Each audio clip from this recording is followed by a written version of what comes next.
Hey, Los Angeles. Kevin McDonald is returning to the Lyric Hyperion on December 13th, and you are not going to want to miss it. The legendary member of the Kids in the Hall has written a brand new show with original sketches, songs, and more. Guests will be announced shortly, and as fans of the podcast know, the guests are always terrific, so do not wait. Recent guests include Tom Green, Weirdo, Yankovic, Tim Heidecker, and so many more. So get those tickets right now at LyricHyperion.com. That's Kevin McDonald Show live at the Lyric Hyperion on December 13th. See you at the show. Forever Dog. Ladies and gentlemen, welcome to Kevin McDonald's Kevin McDonald Show. But before we bring on Kevin, please give a big hand for tonight's announcer.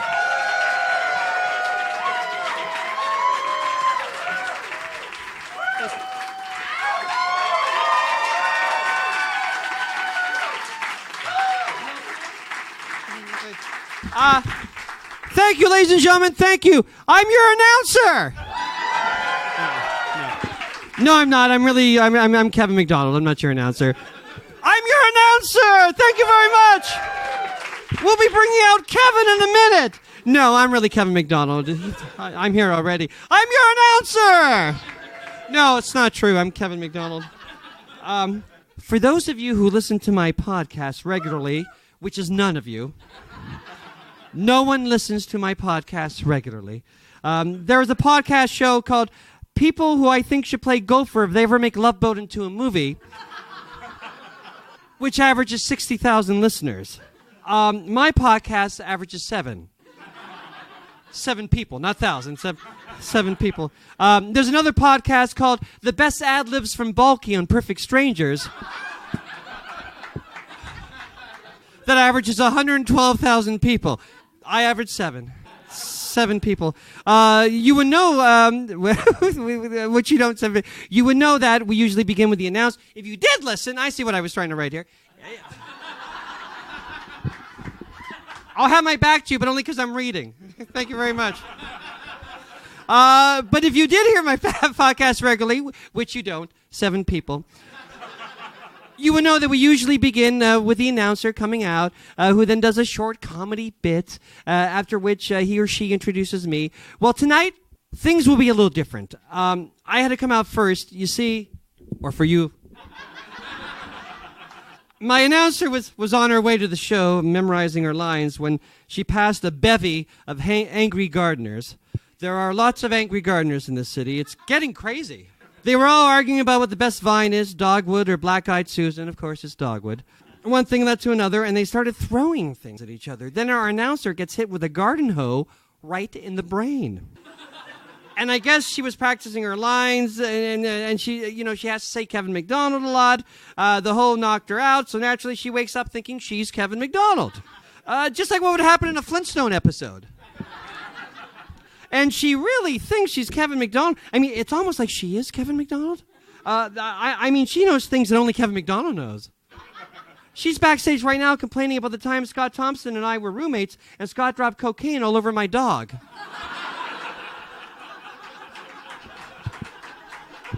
True story. And then he snorted it off him. True story. I've never told anyone that before, but she's talking about it. Tiggy was high for weeks. And Garden Hoe Brain is talking about that. It's kind of eerie, actually. Anyway, the doctor, we always have a doctor backstage in case of gardening accidents, says for her own safety, we can't shock her and tell her that she isn't Kevin McDonald. It might kill her. So we all have to pretend that she's Kevin McDonald, including me, your announcer. So now, ladies and gentlemen, as your announcer, I am very happy to finally bring out someone who isn't me, Mr. Kevin McDonald!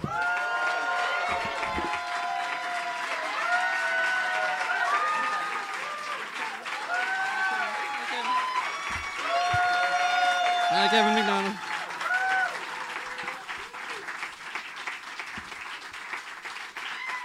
Hi, I'm Kevin McDonald. I'm really Kevin McDonald. Who are you? I'm Kevin McDonald. Well, I'm certainly not Kevin McDonald, Kevin McDonald. I'm your announcer. Good. I need an announcer. I'm Kevin McDonald. My father was a bad drunk and would verbally abuse me. True. But it only made me funnier. I'm Kevin McDonald. I have 2 ex-wives. I affectionately call the first one Cheater. I'm Kevin McDonald. The second one has a subpoena carrier who chases around after me after every show in LA that I do. Last show, Mark McKinney had to hide me in his trunk. He's doing very well, so he just bought a new car with a bigger trunk for me. I'm Kevin McDonald.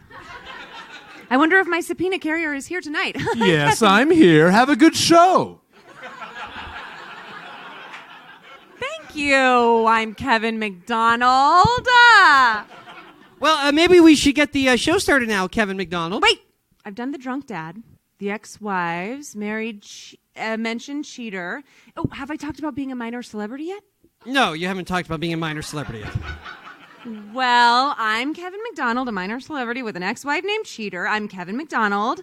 I'm just a little bit famous. I'm Kevin McDonald. I was Pastor Dave in the... Oh, yeah. The backstage doctor also said that she might black out while standing up. Or sitting down. I wrote this before we had the couch.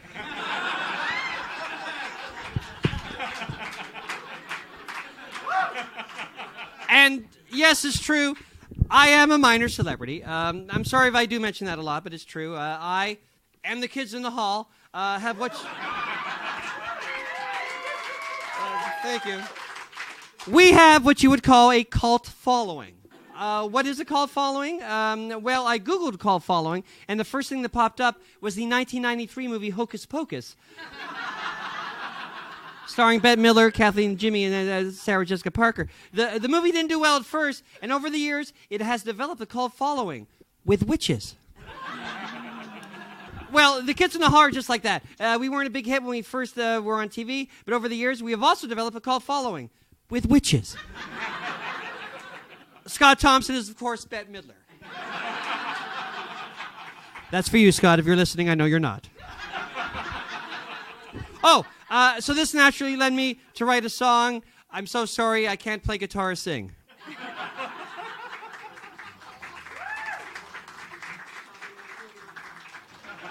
True story. I'm catching a plane in Ontario International Airport in a few hours. You know that's true because it wasn't funny. Oh, yeah. I'm going to play the first second behind my back to make sure I remember the melody.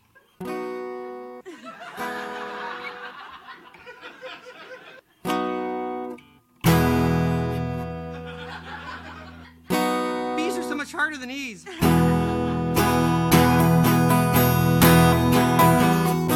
I have a cult following. I have a cult following, and I've had my cult for 27 years. Like Puck from MTV's Real World. Puck is cult like me. I have 18,000 followers. I have a tiny group of followers. Stormy Daniels has 4.2 million, I hear. My fans will take their glass eye out. They think I like freaky things. They're wrong. All my fans do have glass eyes, though. I don't know why. My cult, a smaller part of a small cult called the Kids in the Hall, but they're bigger than my cult, which is a small cult, a very small cult. I thought that I'd be big, but that's hard when you wear a wig and a dress with 4 other guys. Small cult, teensy weensy cult. My cult's not even a very big cult like Rocky Horror Picture Show. No one will ever come throw toast at me.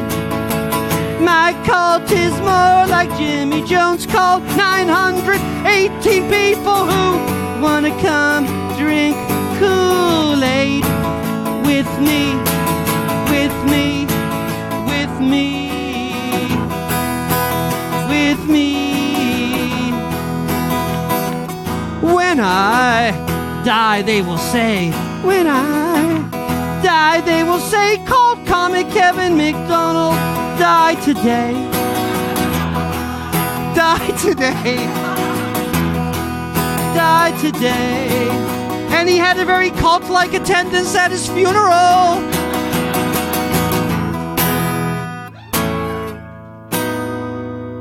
Thank you very much.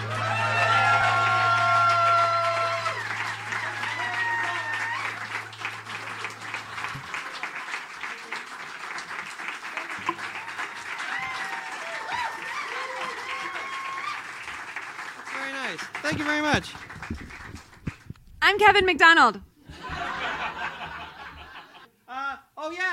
The doctor said she would wake up with a start every now and then. Hey, I do mediocre sketches. I'm Kevin McDonald. I better do a mediocre sketch. Yes, let's do a mediocre sketch, Kevin. In this sketch, however, you play announcer and I play Kevin McDonald. Good, clever. I'm Kevin McDonald. Drunk dad, ex-wife, garden hoe.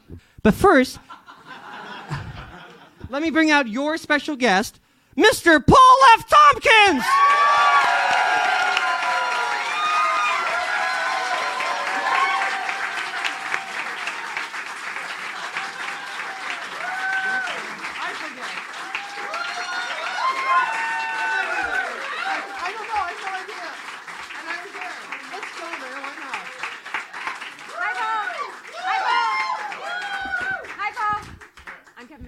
Excellent. Where were we? I forget.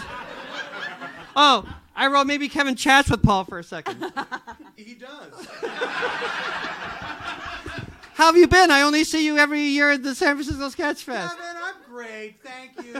How are you doing? I'm very fine, thank you. I'm glad to hear it. Let's do the sketch. All right. And now, Kevin McDonald's Kevin McDonald Show takes a serious look at older couples attempting to have babies. My own mother was 68 at my birth, a very ugly birth. After being pregnant for 9 months, it took her another 9 months to give birth to me. My mother was pregnant with me for 18 grueling months. It would be hard for anyone to survive that, but my mother did survive. It was my father who died. And one of the doctors, an apparent suicide. But this is the story of Leslie and Gerald Carmichael, who were trying to have a baby while in their early 40s. Every second Tuesday and Wednesday, they would have trying to make a baby sex. Sex, baby sex. Trying to make a baby sex. Baby sex. Can I touch your ass? For the baby sex. For the baby? Can I touch it for the baby? Yes. All right. Trying to make baby sex. Baby Baby sex. sex. As opposed to just normal sex that they were having on the days between Thursday and Sunday. Sex. Just normal sex. Normal Just sex. sex. Just sex. Can I still touch your ass? For the normal sex. But just for normal sex. Just for normal sex. Normal sex. Sex. Just normal sex. Sex. And after 6 months of trying, the Carmichaels decided to go to the medical clinic that specialized in older couples trying to have babies. It was determined that Gerald had a clinical condition called sperm that's kind of weak. Glad I'm not you. That's the official name, I swear.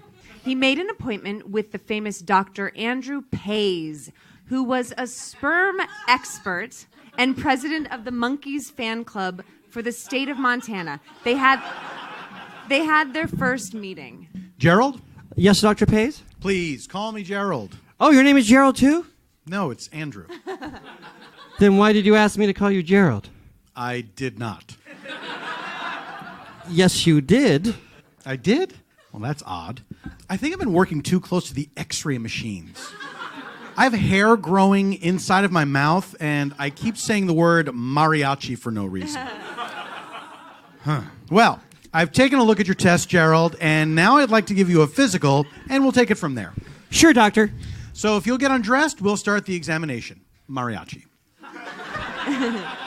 Gerald starts taking off his clothes. Doctor, I just don't know what I'll do if we can't have children. It's something we always planned on. I don't think we'll stay together if we couldn't have kids. I'd be a failure as a husband. Life would be over as I know it.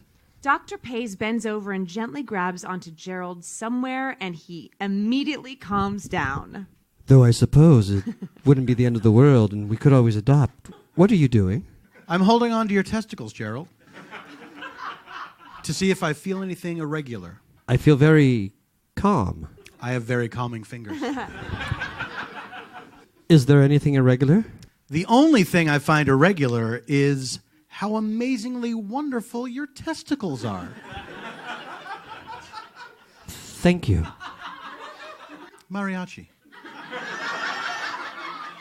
Gerald started seeing Dr. Pays on a regular basis. Hello, Gerald. Come in. How have you been?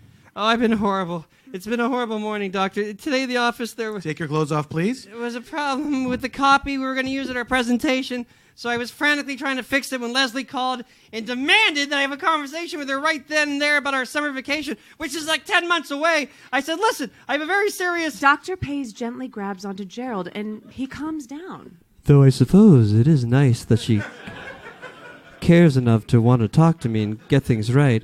You're holding on to my testicles again, aren't you? Yes, I am, Gerald.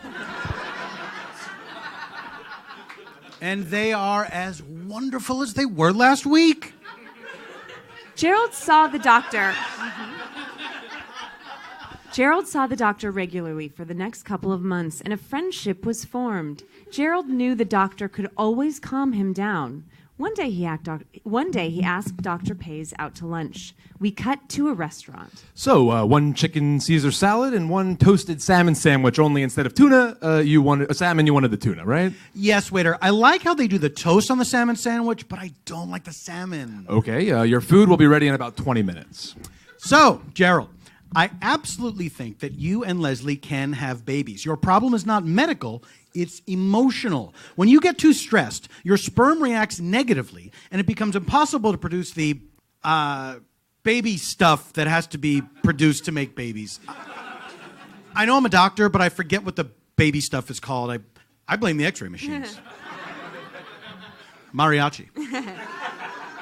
I've got to tell you, doctor, that the knowing I suffer from stress kind of makes me feel more stressed. It makes you think about all the problems I'm having right now and that we'll never have babies. Calm down, Gerald. And that everything I ever worked for in my life is falling apart. My job, my relationship.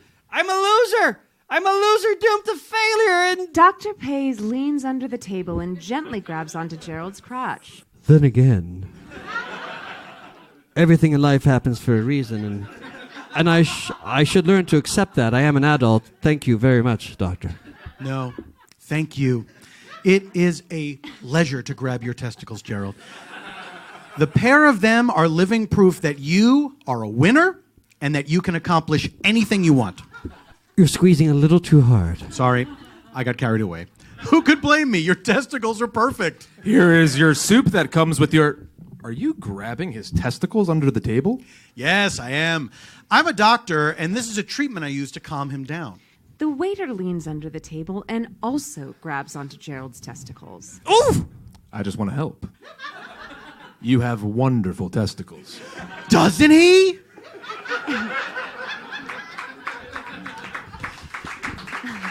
Soon, Dr. Pays expanded their work to other places, like the subway. Hey, that guy is grabbing that other guy's testicles. Right here on the subway. I can see that it really seems to be calming him.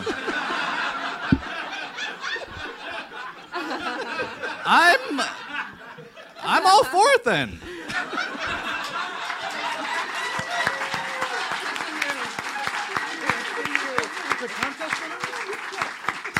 And then, one night in Gerald's and Leslie's bed, in a moment of sweet tenderness... I love you. I love you. I love you. I love you. I love you. I love you. Are you ready, Gerald? yes, Leslie, but nothing's happening. I'm a failure. We're never going to have a baby. And then we hear the sound of someone under the covers, gently grabbing on to testicles. On the other hand, I know that something will happen. There it is. Something's happening. I love you, Leslie. I love you, Gerald. And I love the both of you, Gerald and Leslie. We love you, Dr. Pays. Is there enough room in here for you? Yes, yes. I'm just happy that I can help and that your bed is a California king.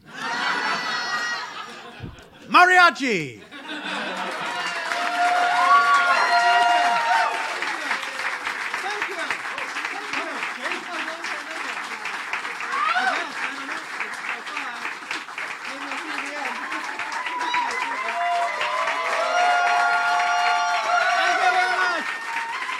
Time.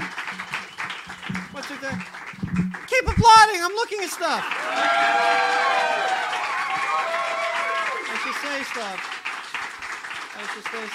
Well, thank you, Paula Tompkins and Darcy Carden, and that woman whose name I'll learn later. I won't learn. I'm driving to Ontario International Airport. Well, I think we're ready. Are you ready? Are ready? Well, I'm going to bring out someone I've loved forever. I only met him once, like 20 years ago. I've loved him as I'm a fan. Ladies and gentlemen, Weirdo Yankovic!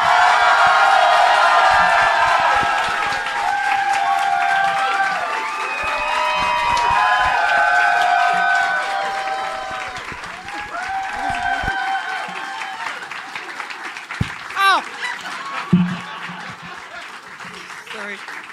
Sorry. Hey, Kevin. Hi, Al. Can I call you Al, or do we call you Weird Al? I don't know if we're on a first name basis yet, but let's go with Al, sure. Okay. You can call me Eccentric Kevin. I will. Thank you very much. EK. Yeah. Okay. First of all, what? Well, what's it like to have a star in the Hollywood Walk of Fame that just happened?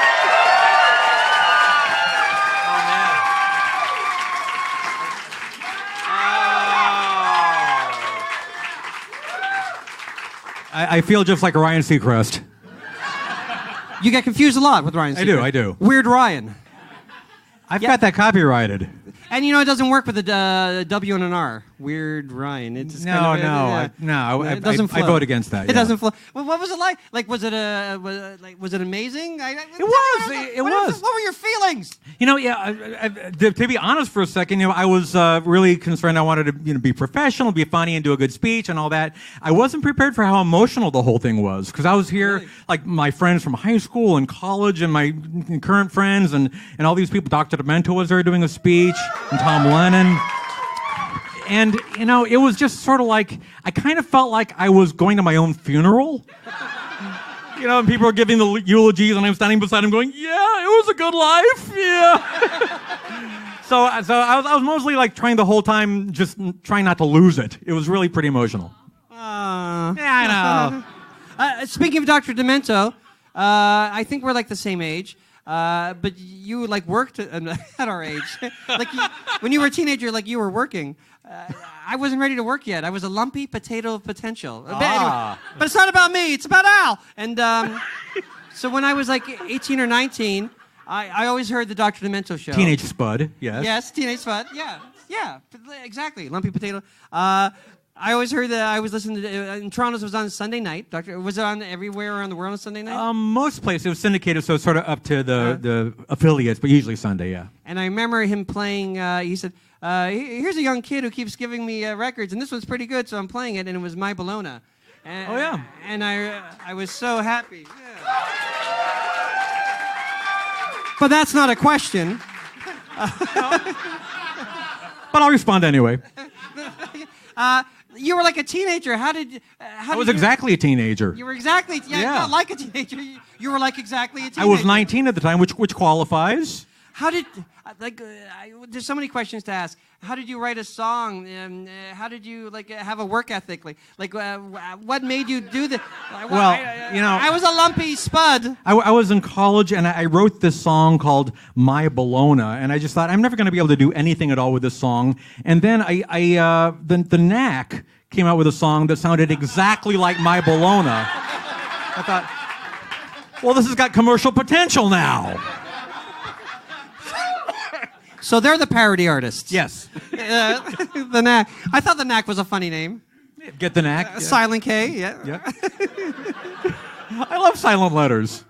Oh, it's so cute. I wanted to write the word big, but I've got, bog. It's like a typo. It's like a typo, but I'm going to say it the way I typed it. Were you immediately thrust into the bog time after Dr. Demento? Yeah. I spent a lot of time in the bog, It was a little smelly, but I got used to it after a while. Did you record an album and start touring right away? Was it big time right away? No, I think the first album came out in '83, and that was the first tour. And we played somewhere, a club called Tango's, and I think there were exactly 13 people in the audience. So it took a while to build. Actually, the first tour. I was Dr. Demento's opening act. It was Dr. Demento featuring Weirdo Yankovic. And then the second tour, we were on the road right as Eat It broke in '84, whenever that was. And as soon as MTV started playing it, and it was like a top 40 song, all of a sudden the tour switched. Then it was like, Weirdo Yankovic featuring Dr. Demento. But he was a good sport about it. Yeah, of course. What did Dr. Demento do? Was he a musician? Of course he was. No, well, not per se. I mean, he's a disc jockey. So basically, he put on a presentation. He would spin records and have little video clips and things like that. So it's basically a live version of his show. Does he still have a show now? He does. He's not on terrestrial radio anymore. He's not, on KMET. But he is still doing his show. It's behind the paywall. It's on the web, drdemento.com. I loved the show. I loved when you were on it, and I loved the Straubs were on it a lot. Remember the Straubs? What do they do? They had funny songs. Well, I'm shocked. That Dr. Demento would play funny songs. I never thought of it that way, really. But you're right. He kind of did. He kind of liked funny songs. Yeah. Well, what you going to do? If you could listen back, were you offended by my guitar playing? Yeah, I was. I knew it. I'm offending Weird Al. I couldn't think of that. My B's are atrocious. I'm sorry. It's okay. I only am better with E's and G's because it's all 6 strings. Someday you'll learn all the letters. Yes. One day H. I know this is a boring question that you've been asked a million times. Why are you going to ask it then? But I'm genuinely interested. Well, because I'm genuinely interested. It's okay, fine. I'll indulge you. How did you get the name Weird Al? Well, this is an interesting story. See? Yeah. I was born Alfred, and I just shortened it to Al. Oh. That's a good answer. Yeah. Yeah. I remember reading this somewhere. You're from Linwood, California. Did I read it right? Yes. Now, No. Some people say, he's from Downey, because they asked me in forums where are you born? Well, the hospital I was born in was in Downey, so I lived there for a day. But they said, well, I was born in Downey, from Downey native, but I'm from Linwood, boy. Yes. My boring question for this one. I'll have some exciting questions. Okay, no, we'll have to ramp up to it. Am I wrong? There's a lot of sports heroes and figures and sportscasters from Linwood. Am I wrong? Were you ever interested in sports? Am I wrong? Well, first of all, am I wrong? I've been meaning to get into sports. One day? One day. Who are you thinking? Well, Mark Spitz. He qualifies. Yes. Mark Spitz, I the forget Olympic everybody, swimmer. but I know there's a few famous Here's football who players. came from Linwood High School. I'm going to interrupt you like I just did. Yes. Mark Spitz, the Olympian.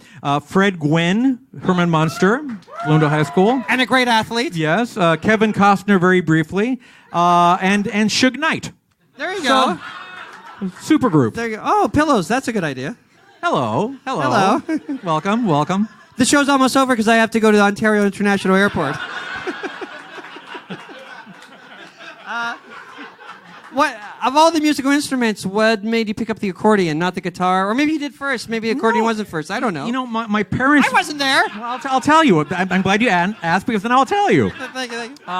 My parents made that decision for me because they looked at their young nerdy kid and they thought we just want him to be really popular in high school. We want him to be the life of every party. So of course young Alfred learned the accordion. Did you learn all the roll out the barrels? I learned all the roll out the barrels. Yeah. When they give you accordion lessons, they don't they teach you classical pieces, they teach you polka music. They don't teach you much Led Zeppelin. So that's you learn that on your own. You pick that up later. Have you covered Led Zeppelin songs? I bet you have. We have a few here and there. I knew it. Yeah. When I took my first guitar lesson, yes, sadly, I've taken guitar lessons.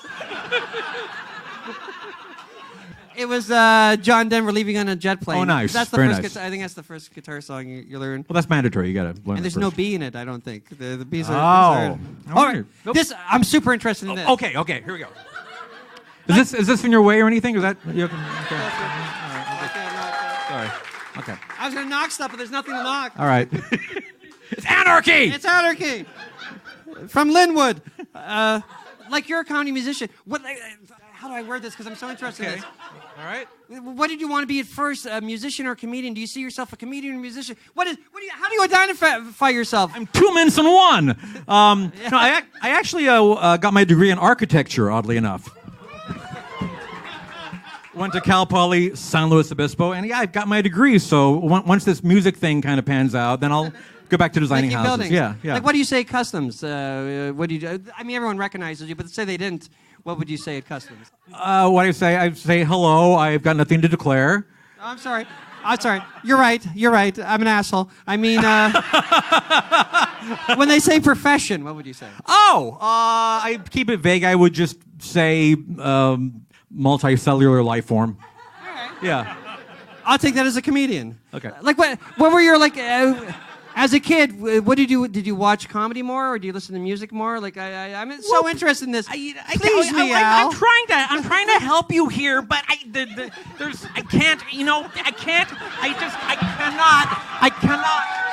cannot tell you exactly what it is. I can't make the delineation. Because, I'm a comedian and a musician, and I really don't feel like I need to be one or the other. Why can't I be both, Kevin? It's my problem with labeling. Why can't I be both? It's my problem with labeling things, isn't it, Al? Yes. I label things. You're weird, Al, and that's all that that matters. Yeah. You're a comedian musician. Thank you. But I'm a hyphenate. Do you like something a little bit better? Music or comedy? What would you like me to say? I don't think. Comedy. I was going to say comedy. I have 17 questions, but it's actually the same question over and over. You got to get to the airport, though. Yeah, I do. You're right. Now, how do you get interested in parody songs? Because you, in a way, you invented it. No, the Star Spangled Banner is a parody song. What is? The Star Spangled Banner. Is it? It's a parody of an old English drinking song. This is true. Really? This is true. Look it up. I didn't know that. Yeah. And did he write that in prison, or am I making that up? You probably made that up. But it's a good story. That's a good. I like that. That's a good embellishment. No, I think no, I certainly didn't. I think every 8-year-old kid in the universe makes fun of songs on the radio, and that was me. And somehow I just never grew out of it. So I'm sorry. I thought of a parody song once. I'm aging, so I forget names. But the big singer of the '90s, Ricky something. La Vida Loca? Springfield? No. No. Living La Vida Loca. Ricky Martin. Yeah. Living at El Polo Loco. Oh, nice. I'll get right to work on that. Thank you very much. Living at El Polo Loco. More timely now than ever. Yeah, I thought of it 20 years ago. Why didn't you call me? I should have called you. I thought, I'll write it up. He said, no. Weird Al will get mad, though I haven't met him yet. Okay. All right, I'm a little interested in comedy. Were you? I always wondered this. Were you a fan of like Mel Brooks and Zucker Abrams and like the Zucker? Is it Zucker? I'm sorry. Yeah. I'm sorry. Zucker. No, Zucker rhymes with Hooker. I'll lie and Zucker. say that's how we pronounce it in Canada. Okay. No. Oh yeah, absolutely. I mean, some of my favorite movies of all time were, I've recently did a whole bit on how Top Secret I thought was my favorite movie of all time. Of course, the airplane and. So you like comedy? Yes, I like the comedy. Mel Brooks, absolutely. I mean, that was our early 13 years old. I remember, going to see Young Frankenstein. It changed my life, and yeah, same. Changed my life. I met Mel Brooks once. It was like the American Comedy Awards or something like that, and I was wearing some kind of weird light-up tie. It was just really tacky thing that a friend of mine didn't give me. And I just remember Mel Brooks came over to me and said, "I like your tie." And one of the biggest regrets of my life is that I didn't rip it off of my body right then and give it to him. One of these days. That's so nice. Mel Brooks is I don't mind. Did you ever, as a kid, write like serious songs, like pop songs? Did you ever think for a second you were? I guess this is me getting back like a just for a second, like I was maybe 13 or 14 years old. And Do you remember what it was? Can you sing it? no, I will not. You know, I would. So you do remember. I would rather like porn tapes come out with me in them than to have some of the early. I mean, they were so bad. I mean, they were like so horribly like whatever a 14-year-old would think was like really profound. You know, so embarrassing. So embarrassing. I like the porn tapes thing. No, I think that's out of order. I think I should ask this one first. Okay. Oh yeah, definitely. You already said this. I'll say it again. You already said this, but we'll say it again. Yeah, repetition is good. Yeah, unless I miss my plane. Was Eat It your first like super hit, like a #1 hit? Like, was your first super hit? I guess so. Yeah, I had a few minor hits before that, but that was the first one that really kind of made a huge difference. Actually, it wasn't #1 in the States. It got up to number 12. But here's the funny thing: it was #1 in Australia. And in Australia, Michael Jackson's Beat It got up to number 3. Aha! Take that, Weird Michael. When you wrote it, did you think this is going to be big? Do you think you seems too modest a guy to think that? But did you think this is going to do It was something? far bigger than I thought. I mean, you know, I was just hoping it would be big enough that my record label wouldn't, fire me. you? Yeah, drop me, as they say in the business. But yeah, it was. It became this like world. You talk about overnight fame. It was literally that, because back then MTV was really a cultural force to be reckoned with. And if you wanted to have your rotation and you were on 8 times a day, I mean, people back then would watch MTV like all day long. And if you're on 8 times a day, like all of a sudden, oh, there's the Eat It guy. Like everywhere I went, like I was no more anonymous. And how did that feel? I'm into the feeling questions. The feel. What did that feel like? Like Well- you're a kid from Linwood, you got an accordion, and now you're all over Much Music. Much Music is Canada. Yeah. MTV. I was on Much Music You were all too. over- of course you were. Of course. And Much was on Music. Al Music, yeah. Sorry, and MTV. Yes. But mostly Much Music. How does that feel, like to have a big hit like that? I don't know. I'm in a cult group. How does that feel? It was very odd at first because like people were staring at me, and it was like that never happened in my life up to that point, and it's just something that I'm still not quite used to. Why are you looking at me? Well, you're on stage. Oh, that's right. I forgot. And you seem like a guy that would never go to your head. It seems. Try not to. You know, you try to. I have a saying on our household. We try to be the climate, not the weather. You try not to do all the peaks and valleys. Don't try to be so full of yourself when you're on the top. Don't get too depressed when you're on the bottom. Just try to keep an even keel. Just be the climate, and that seems to work. I was going to say, can I say that? But it's not a problem in my house. I'm a cult. Ah. I'm a cult comedian. I can't believe I asked the same question twice in different ways, thinking it was a different question. Love you when I... no, I'm not going to say that. That's stupid. Yeah. Good call. I also... Oh, yeah. I remember... in Canada, Another One Loves the Bus was like a super hit.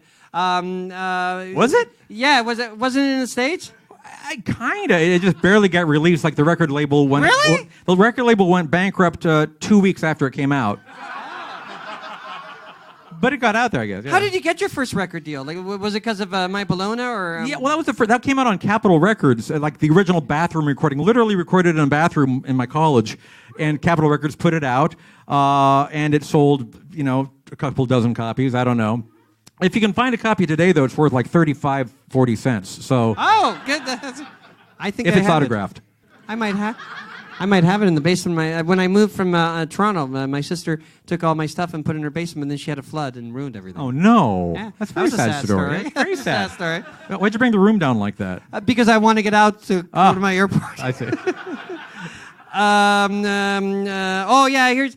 He was going to come tonight. He's not here. Dave Foley, one of the kids in the hall. He was going to come here. He was going to come until here. He found out I was showing up. No, it's the opposite. Oh. He found out I was showing up.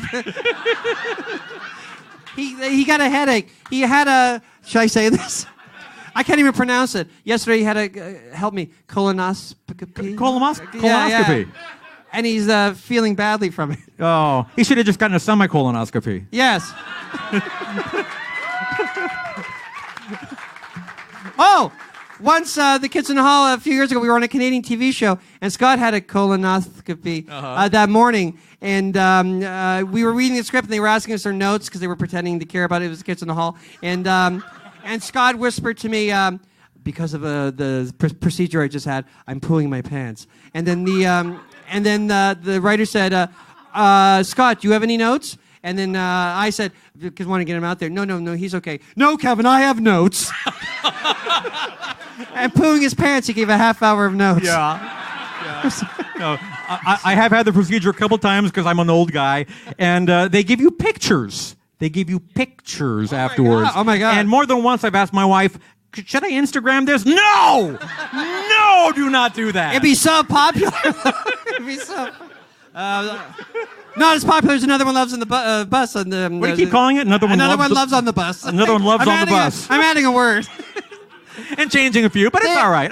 We get the gist. They had different we words. We get the general feel. Yeah. Dave Foley and I, yes. we always talked about ad nauseum. The people would tell us to shut up in the 80s and 90s how funny your videos were, because we're big fans of Buster Keaton, and the sight gags were amazing. Who thought it? Did you think of the sight gags? Well, most of it. Yeah. So you're a comedian more than. I like the comedy. You like the comedy. That's my point. How did you get that talent and music like that? Like you thought of really great, video after video after video had amazing sight gags. Well, thanks. I don't know. Is that a question? I listened to that. That's a question. I don't know the answer there. Where do your ideas come from? I just listened to the. Yeah, but I'm a comedian. I mean, you're a comedian. Yeah. But you're two things. My brain is split. Yeah, you're. I just listen to the voices in my head. I understand. Are you a Buster Keaton fan? Absolutely. Well, in Amish Paradise when the barn falls down. All right. That's a total Buster Keaton steal. Right. Yeah. I'm showing that where I live in Winnipeg for some reason next. I show a funny movie every month, and I'm showing that one. And Steamboat Bill Jr., where the wall falls on Buster Keaton? And everyone knows it was a real wall, right? And would have killed him. But he got the best mathematicians in America to measure it I didn't have the best mathematicians. I had some guy with green hair and a nose ring going, yeah, you'll be fine. Literally. I mean, this was not. It was not CGI. It was a real, literal, barn wall that fell on me, barely missing my head. And it wasn't even just wood. They had to reinforce it with steel, so it wouldn't torque and miss the mark. So it was this really, really, really would have killed me dead if I had moved a few inches either way. And I was like, we're doing one take, and I'll try really hard not to act like I'm so scared right now. And they can't practice it with the dummies your height because that would ruin the wall. Right. Wow. It's a one-take thing. But you're kidding. Please tell me you really had mathematicians. Well, I think he did some math, but...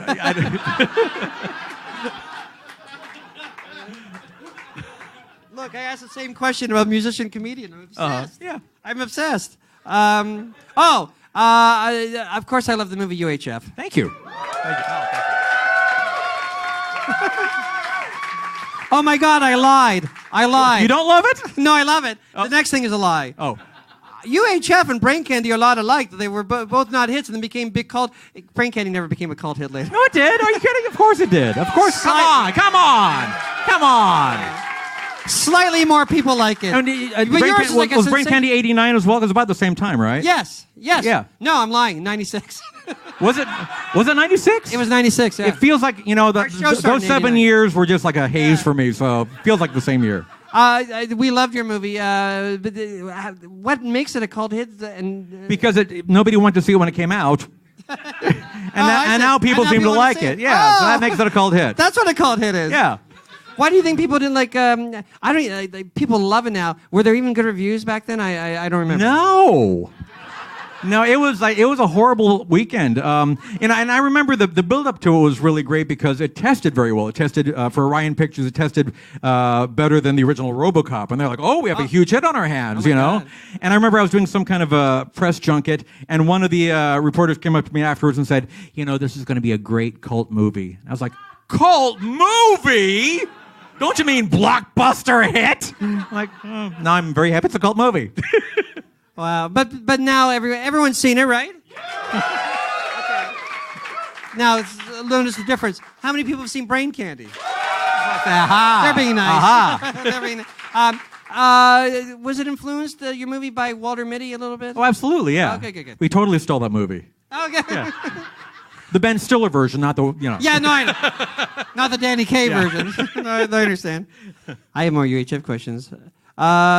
Will you now when people were watching when it wasn't such a hit? Did you still Does it change your heart? Maybe it wasn't a good movie, or did you keep in your heart that it's a good movie? Well, for the first couple of years after it came out, every single night before I went to bed, we should have changed this in the third act. We should have. Everything was Monday morning quarterbacking. Why didn't I do it a totally different way? And why wasn't this a hit? And I never figured out why.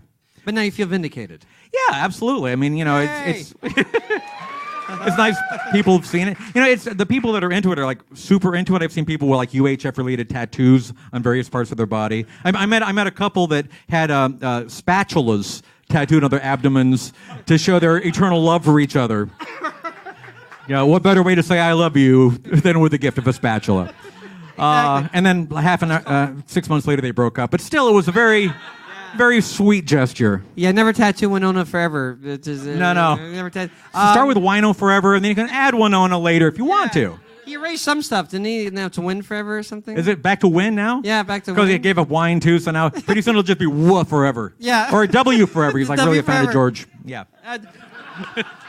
Am I wrong, or was Michael Richards sort of doing Kramer before he did Kramer in Seinfeld? Did I get the time wrong? UHF was right before Seinfeld. And it's sort of like Kramer, isn't it? Well, No, it's Michael Richards, You can tell me so I'm wrong. no, It's okay. he's out of his mind. So he's a wild character. He's so great at physical comedy, and I kind of wrote the part sort of with him in mind because I knew that he'd just be able to knock it out of the park.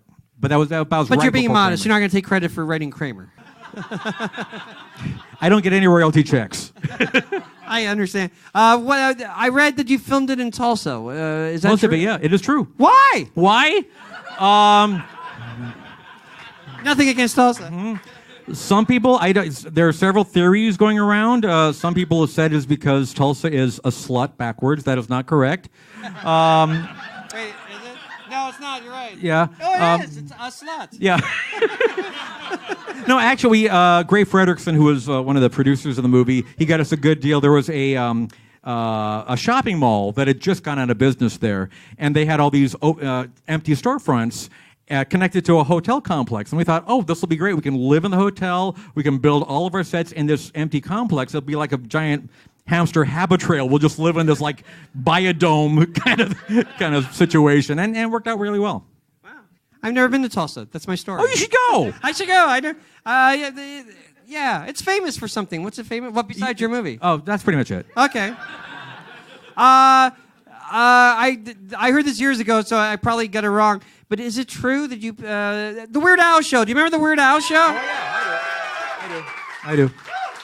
That you pitched it for 10 years before someone said yes? Is that Basically, yeah. I mean, different iterations. Everybody, ever since '84, my manager and I were pitching a version of a Saturday morning show for kids, and it always would get turned down, or they weren't interested, and we'd keep pitching it. And I think it was the mid '90s. Finally, we had a meeting with CBS, and they loved the idea, and they said, "We'd love to do this." The thing is, we've got this mandate from the FCC right now. We're only buying educational programming, and I said, "This is educational."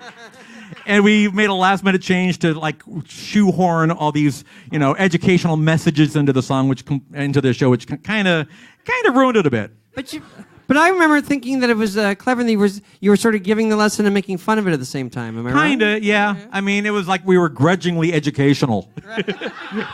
That's the best kind of Yeah. school, I think. But going back a bit, what made you keep going? I guess the show changed a bit over 10 years, but I don't know, maybe it's not exactly 10 years. But what made you not quit on pitching the show?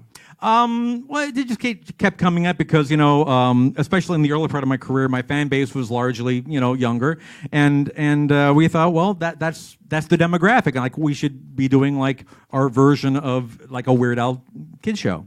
And now you're at concerts, and the children have grown up, and their children are there. Is it that kind of? It's kind of nice because it's a multi-generational thing. Because I still get young kids coming to the show, but now their parents are there, and their grandparents, and their great-grandparents, and their dead ancestors, and ghosts. It's spooky.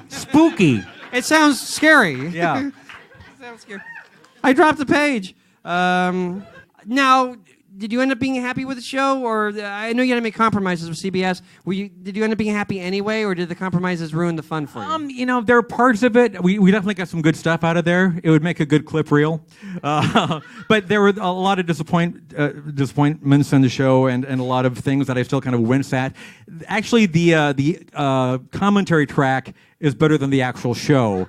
I heard that. Just watch the Someone told me DVD. that. Just watch it with the commentary track, and we're just like crapping all over the show for That's right. That you're making fun of your own show. Yeah. I'm going to see that if I make my plane, and that. I can stop talking. No. If I miss, I'm going down with you. Okay. If I miss my plane. Now it's so much fun to have a TV show. Kevin. Yes. It's the subpoena guy. Hello, subpoena guy. I have to go give another subpoena soon, so can we have time for one more question? All right. You look scared. It's just a guy backstage. It's not a subpoena guy. Calm down. He looked really scared. But there probably is a subpoena guy in the audience. That's funny, Kevin. All right. We have one question left. I'm going over... Make it a good one. All right. Pressure's on. Should be that one. No. No. I'm going to read all of them. Yeah, All right. Oh! Well, it's interesting, but is it an ender?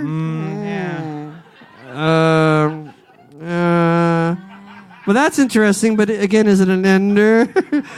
All right, you go ahead.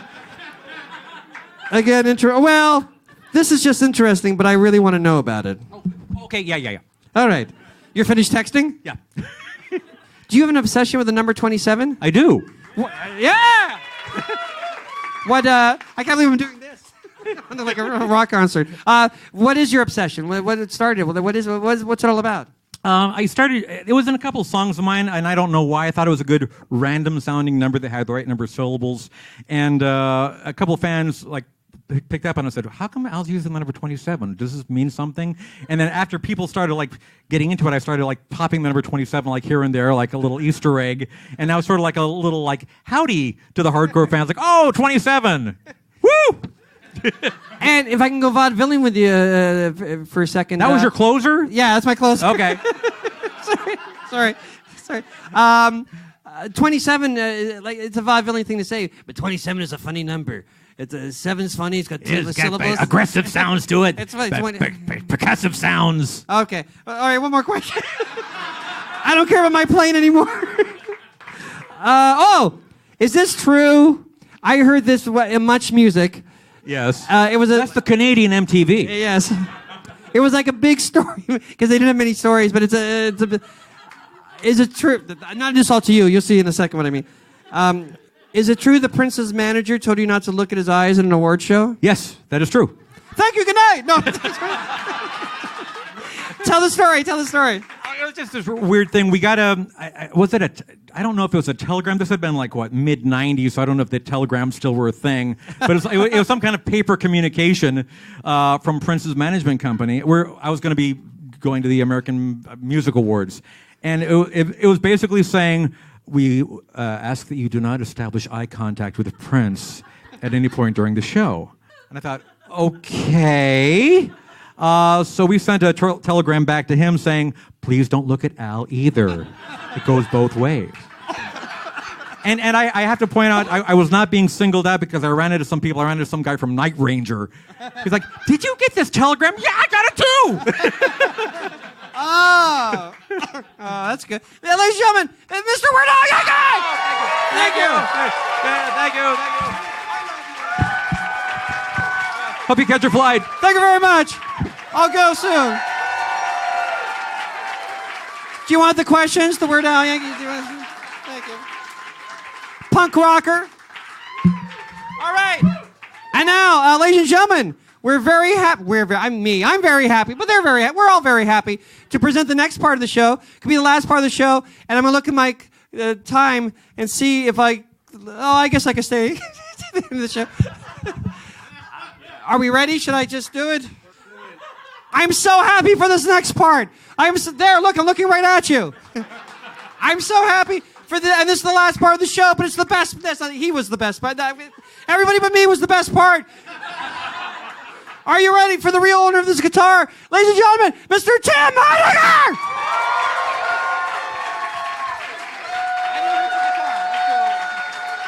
I feel terrible. I feel terrible. You just want to see more of that, right? You don't want to see me.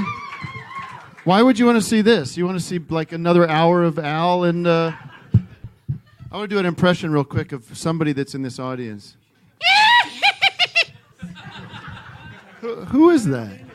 Is that you?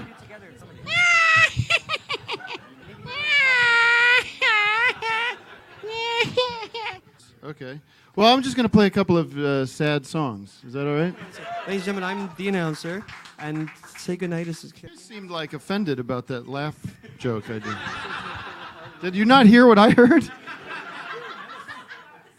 I got you! I got you!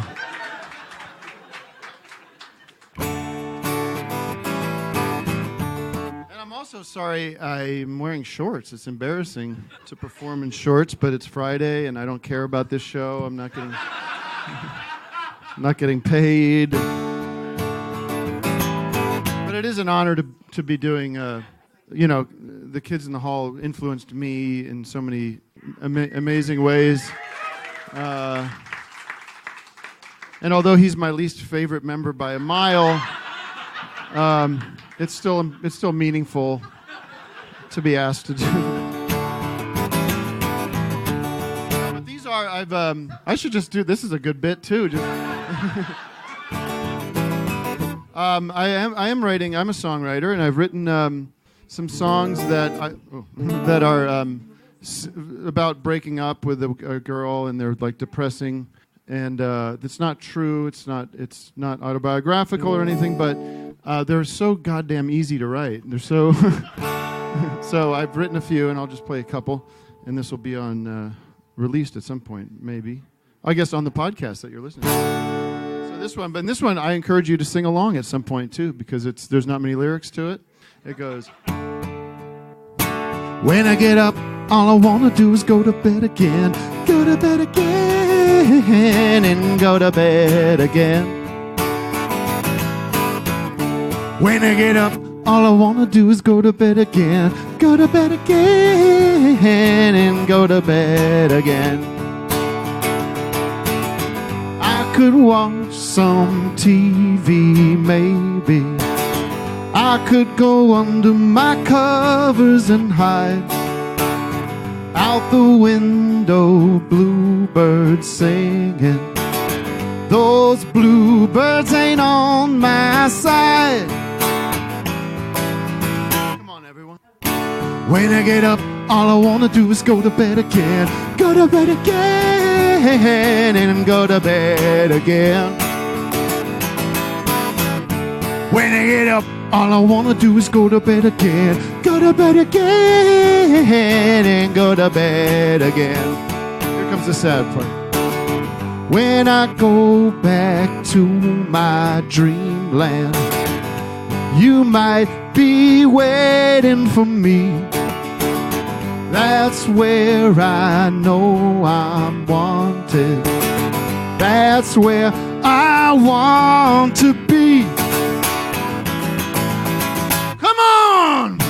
When I get up, all I want to do is go to bed again, go to bed again, and go to bed again.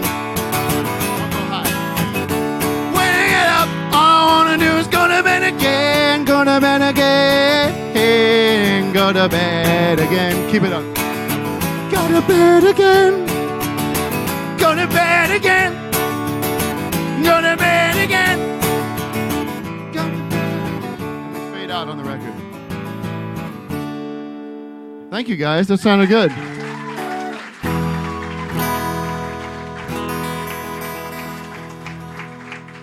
So, I'll show you how easy it is to write these songs. Oh, I wanted to do this for Kevin. And Al, since he's here. How does it go? Would you know my name if you saw me with Kevin? Would it be the same? if I saw you with if I saw you with Kevin. All right, that's all.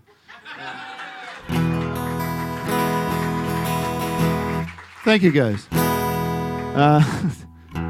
Anyways, so this is another depressing song. That's very good.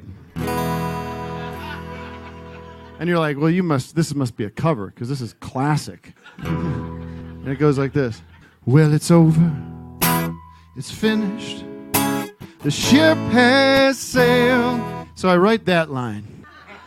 And I'm like, well, I'm off to the races. I need to compare, think of analogy or whatever it is, like analogies to being done, right? To being done. Well, it's over. It's finished. The ship has sailed. What else is there? Well, we're done for good. The check's in the mail. I loved her, she loved me. Well, that's all through. So now I'll do whatever it is the broken hearted do. I'll do whatever. Oh wait, there's another verse. So what broken hearted do. Yeah, the flames burn out. The curtains closed. That's good. The life we've built has just been bulldozed. That works. Rhymes. And you're going back. It's the one thing that's true. So now I'll do whatever it is the broken hearted do. I'll do whatever you're thinking. I'll drink whatever you're drinking. I better start looking for someone new. I'll do whatever you're thinking. I'll drink whatever you're drinking. I think I could fall in love with someone like you. And then it goes on and on. So and then there's a little bridge, there's a little guitar solo, and then it follows one last line, which is it jumps to a lot of conclusions. Well, I'm a new man with a clean slate. Yes, I'm ready to go. I don't need more time. I don't want to take it slow. You're the cure to my loneliness. You came right in on cue. Oh, well, I guess that's just what the lone, broken-hearted do. I'll do whatever you're thinking. I'll drink whatever you're drinking. I think I better find someone new. Then it doesn't work anymore because we've gotten to the present tense of the song. We're still working on that. All right, thank you guys. Thanks for indulging me. I'll do this one last song. And how are you? You okay? You want one more, Al? Yeah, I understand. I didn't arrange the order of things. This would have worked a lot better if you thought Al was coming.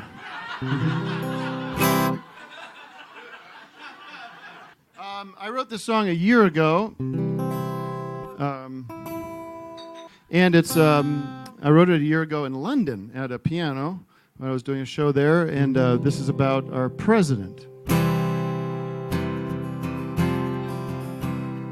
Not our president. He's a president. Yeah, fuck him, huh? Fuck him! But it's sad. This is a very sad song, okay? And funny. But it's sad that it was written a year ago. This is where my head was a year ago. So here we are. Yeah. Oh, it's in G. For the podcast, make a cut. The coolest bars in town are giving drinks away. The coolest kids around aren't going to work today. They might make it a holiday. The jury was 12 to none. The case was cut and dry. The only question remains is, will he live or die?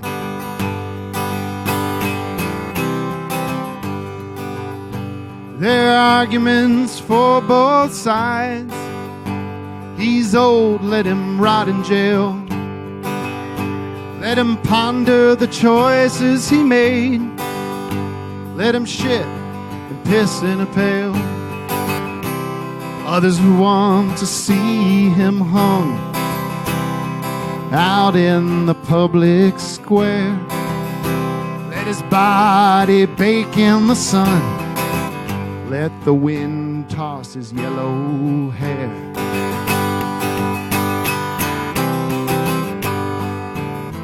Either way, he'll be gone, and we'll all get to move on.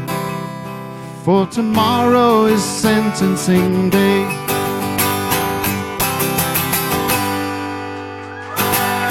Thank you guys very much. Thank you. Thank you. You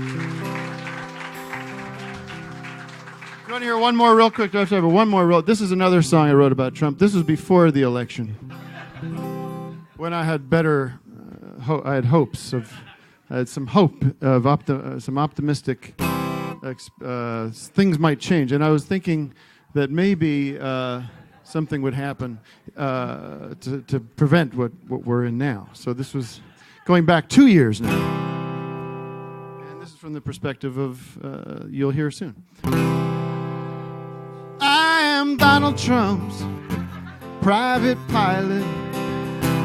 I fly him everywhere. I taxi him to his outdoor rallies, where he gives all of you a scare.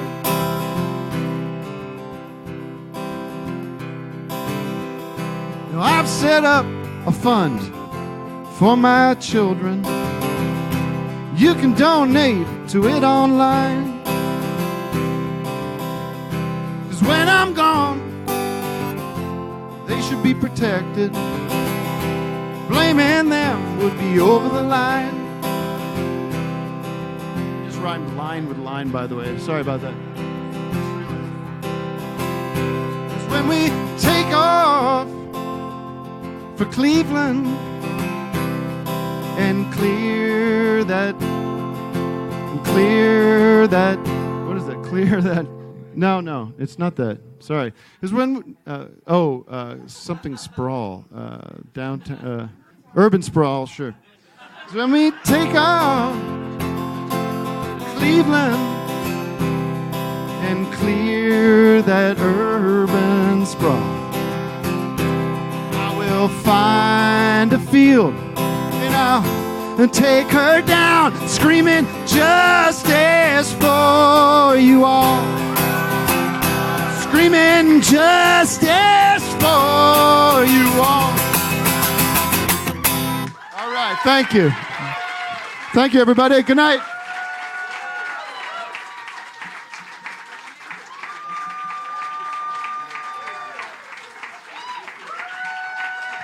Tim Heidecker. Hi.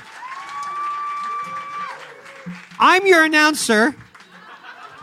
And so Kevin McDonald still has a little time for her plane. So ladies and gentlemen, Kevin McDonald would like to say goodnight. Kevin McDonald. Hey, I'm Kevin McDonald. Hey, sorry, my bag only has 3 wheels, for real. Because I'm Kevin McDonald, and that's just the type of bag I have. Listen, everybody, I just want to thank you. I'm on my way to the Ontario airport, obviously, which, by the way, is not in Ontario. I mean, it's confusing. It's in Southern California. You get that, right? Right. Okay. So I just wanted to thank you so much for coming to the Kevin McDonald Show, my show. That's my show. It's wheels. I want to thank Forever Dog. Yes, we can give it up. Of course, let's thank Janie Stoller. Someone named Darcy Carden. I did not see her, but I hear she's something. Tim Heidecker. Paul F. Tompkins. Weird Al Yankovic. Let's give it up for the Lyric Hyperion. That's where you are right now. And of course, give it up for me, fucking Kevin McDonald. I'm so great. I'm a living legend. I guess I'm a cult comedian, but you guys fucking love me. All right, I'll kiss you on the way out. Oh yeah, I gotta go get my plane. Yeah, thank you. Thank you so much. Now the announcer. Thank you very much. It was a great show. I better go get my luggage and go. Thank you. Forever Dog. This has been a Forever Dog production. Executive produced by Brett Boehm, Joe Cilio, and Alex Ramsey. For more original podcasts, please visit foreverdogpodcasts.com and subscribe to our shows on Apple Podcasts, Spotify, or wherever you get your podcasts. Keep up with the latest Forever Dog news by following us on